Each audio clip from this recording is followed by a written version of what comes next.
first, to have these difficult conversations, you have to first establish trust with this person, whether it's a one-on-one conversation or with a group of friends.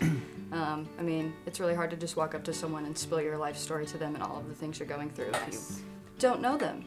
And I also think it's really important to just know how we're presenting ourselves, whether it's on social media or just how we present ourselves out when we interact with other people. I think visible representation is a really important thing for that. I feel like consistency is really important for that.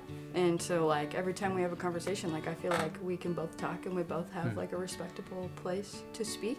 And both of our voices are shared and our experiences are shared and are together in a space. And sometimes you can talk with people and they to interrupt you a lot, or maybe they don't really tell you, or they'll just share an experience about themselves and don't really listen to what you're saying. So.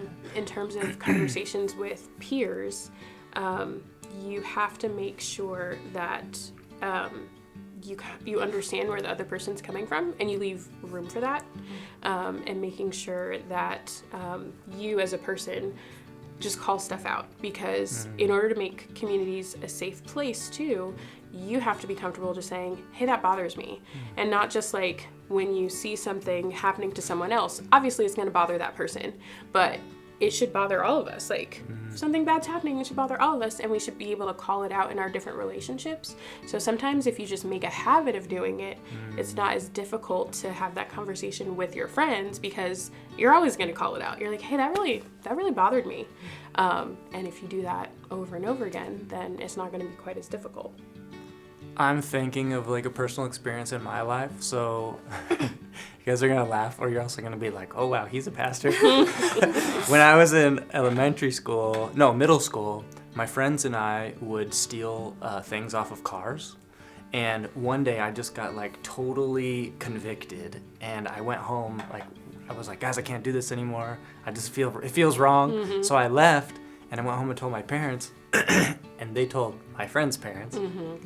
But you might think well, how does that help you have a difficult conversation? I had the difficult conversation with my parents because I didn't have to be honest with them. I could have just been let it blow over or whatever.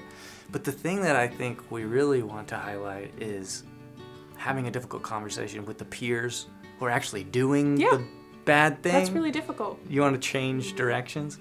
So I think, okay, how could I have a conversation with my peers who are stealing stuff? It's we shouldn't be stealing, and here's why. I don't even know how I would broach that conversation as a middle school student. I don't know. You guys have any ideas about maybe how I might have boldly, bravely approached them that this is wrong? I do think that sometimes as humans we tend to overcomplicate things, because that situation you described sounds really daunting, right? It's I don't want to have that conversation. But sometimes it might just be as simple as guys, I don't really want to do this. I'm going to go over here. Anybody want to come with me?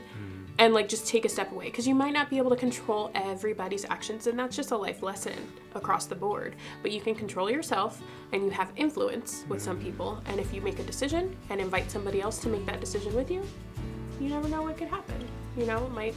Might be able to start a new direction.